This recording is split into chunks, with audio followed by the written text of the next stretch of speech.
President Trump literally signed the 113-page document publicly listing all of his individual stock trades at the same time that he is making decisions affecting those stocks.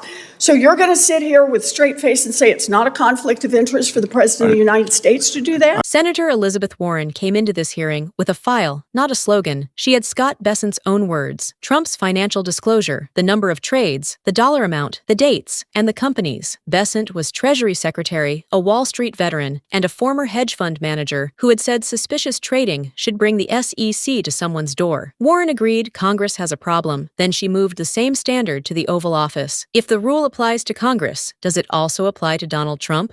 So, Secretary Bessent, you and I agree that it is a conflict of interest for members of Congress to trade stocks.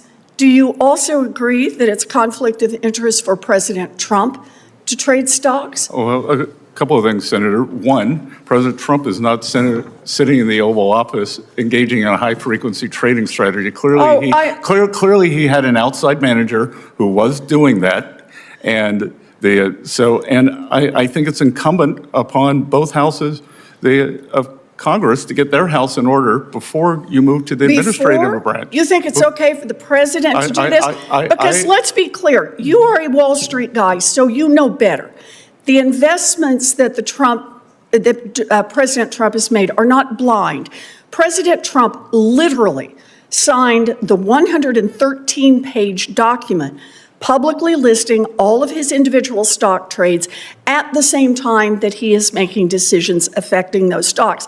So you're going to sit here with straight face and say it's not a conflict of interest for the President of the United States to do that? I'm going to say this body needs to get its house in order first. How about we get the White House in order at the same time? I would encourage you to do that. I don't trade in individual stocks. I don't own any individual stocks. My house is in order. Thank you, Senator, you're very Mr. rich. Secretary. Others on this committee can't say that, Senator. Let's look at some individual trades. On January 6th, Donald Trump purchased up to $1 million worth of NVIDIA stock. 1 week later, his administration changed U.S. policy and loosened the rules on export controls so that NVIDIA could sell its chips to China. Now the price of NVIDIA stock is through the roof. So, Secretary Bessent, you said last year, if any private citizen traded the way members of Congress do, quote, the SEC would be knocking on their door.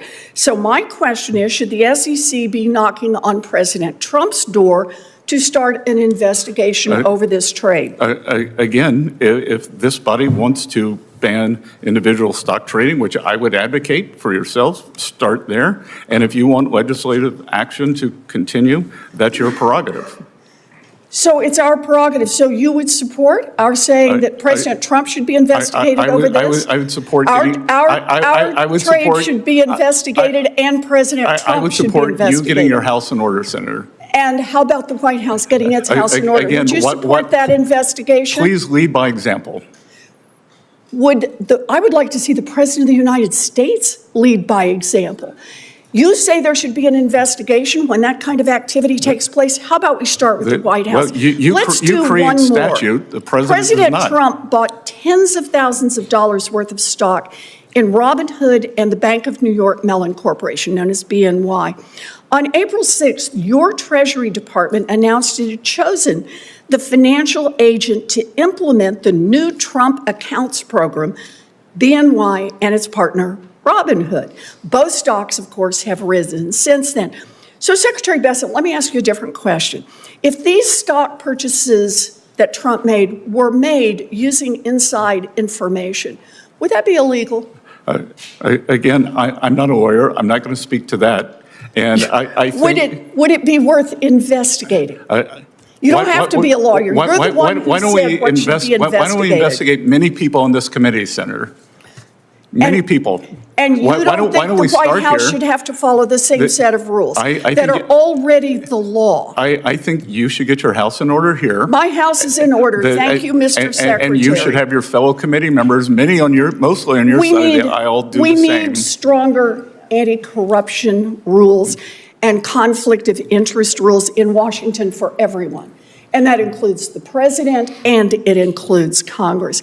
And instead of draining the swamp, what Donald Trump is doing is he is enriching himself by taking advantage of his position. That is not public service. He's the one who should lead by example. The central contradiction in this clip is not that Scott Bessent opposes stock trading by members of Congress. He says he does. Warren says she does too. The contradiction is that the standard changes when the question moves from Congress to Donald Trump. The record Warren brings is narrow and deliberate. She starts with Bessent's own words. He had said that some congressional stock returns were so eye-popping that hedge funds would be jealous. He had said that if a private citizen traded that way, the SEC would be knocking on their door. That quote matters because Warren is not asking him to accept a new standard. She is asking him to apply his own. Then she adds the disclosure. According to Warren, Trump's latest financial filing showed more than 3,400 stock trades worth more than $250 million in the first 3 months of 2026. She says those trades were not blind. She says Trump signed a 113-page public document listing individual stock transactions while he was making official decisions that could affect those companies. Then she builds the timeline. First, NVIDIA. According to Warren, Trump purchased up to $1 million of NVIDIA stock on January 6th. 1 week later, she says, the administration loosened export control rules affecting NVIDIA's ability to sell chips to China. NVIDIA stock later rose. Warren does not ask Bessent to convict Trump from the witness table. She asks whether the SEC should investigate. Bessent does not answer that question directly. Then, Warren brings a second example. She says Trump bought stock in Robinhood and Bank of New York Mellon. Then, according to Warren, the Treasury Department selected BNY and Robinhood as partners in the Trump Accounts program. Again, the issue is not only the trade, it is the overlap between private financial interest and public power. Bessent's response is consistent, but it does not resolve the conflict. He says Congress should get its house in order. He says lawmakers should lead by example. That may be true. It may be a serious point, but it is not an answer to the question Warren asked. A conflict in Congress does not erase a conflict in the White House. One ethics failure does not cancel another. The existence of many problems is not a defense against investigating one of them. That is why this exchange matters beyond one hearing. The question is whether accountability runs upward or only sideways, whether financial disclosure is a permanent record or just paperwork, whether public office can be used beside private gain and still be treated as normal. Warren's argument is simple. The same rule should apply to everyone: Congress, cabinet officials, presidents, because if the standard disappears at the door of power, then it was never a standard. It was only a shield.